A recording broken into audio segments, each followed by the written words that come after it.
Camarines Norte at ang epekto ng habagat sa lugar na yon. May live report si Dano Tingkungko. Dano?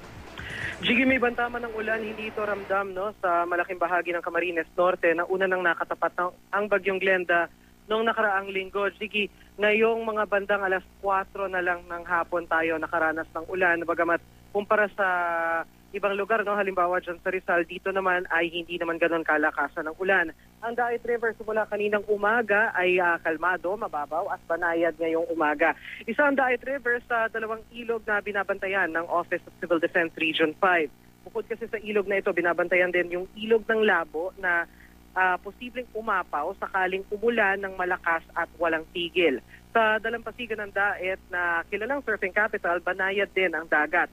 Sa bayan ng Mercedes, ganito rin ang lagay kahit malakas ang ihip ng hangin. Pero kung ang mga mangingisda sa bayan ng Mercedes ang tatanungin, hindi pa raw natutuldukan ng kanilang problema. Mag-iisang linggo na raw kasi silang hindi nakakapalaot dahil sa gale warning ng Pag-asa.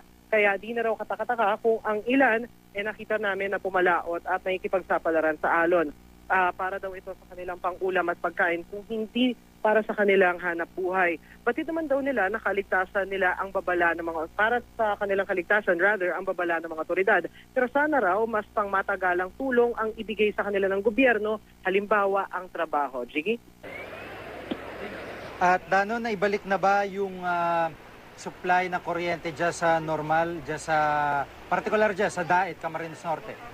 Oo, Jiggy, kahapon ng mga umaga, na ibalik yung supply ng kuryente dito. Ngayon, normal na yung sitwasyon pagdating sa kuryente.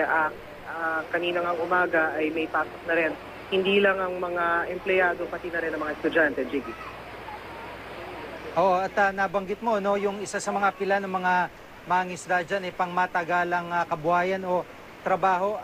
Ano yung, kumbaga, pangunahing kahilingan talaga nila dyan at sa papanong paraan nila nakikita na may bibigay sa kanila itong kanilang kahilingan na ito? Jiggy, to put things in context, itong Camarines Norte kasi, parati itong daanan ng bagyo, lalo na tuwing ganitong panahon ng mga June hanggang September. So usually pag panahon ng hanging habagat, usually ang daanan talaga ng bagyo Camarines Norte.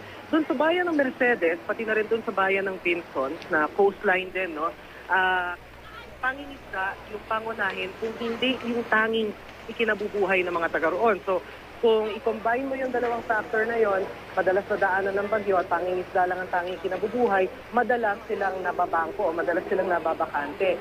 Karamihan dun sa mga nakausap naming mangingisda, yung kanilang mga asawa, housewife, may bahay, walang trabaho. So kung yung breadwinner mo o yung head of the family mo walang trabaho, sila rin.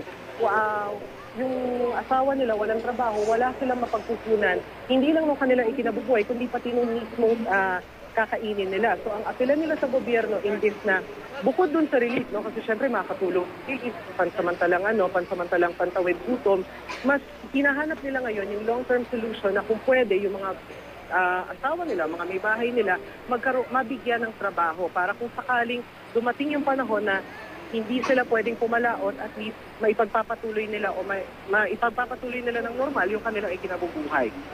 Sige. At isa pa nga, Dano, sa mga peligrosong trabaho dyan sa Camarines Norte, particular dyan sa mining, yung gold town na tinatawag dyan sa Paracale at dyan sa may Jose Panganiban ay yung pagmimina, yung small scale mining, lalo pa nga yung tagulan, yung posibilidad ng erosion o matabunan yung mga lumulusong dyan sa maliliit na balon dyan, napakadelikado. May impormasyon ka ba kung merong monitoring yung mga otoridad dyan para maiwasan ang posibilidad ng trahedya? Sa bagay na yan, sige, yung small scale mining, yung sinasabi sa atin, yung when we constantly touch base sa OCD Region 5, isa doon sa mga binabantayan, halimbawa sa mga bundok o mga mabundok na lugar, yung posibilidad ng landslide. As of this morning, when we touch base with officials ng OCD Region 5, wala naman daw silang namomonitor na kahit anong movement in terms of landslide doon sa mga bundok kung saan madalas isinasagawa yung small-scale mining. Maraming salamat, Dano Tingkungko. Samantala,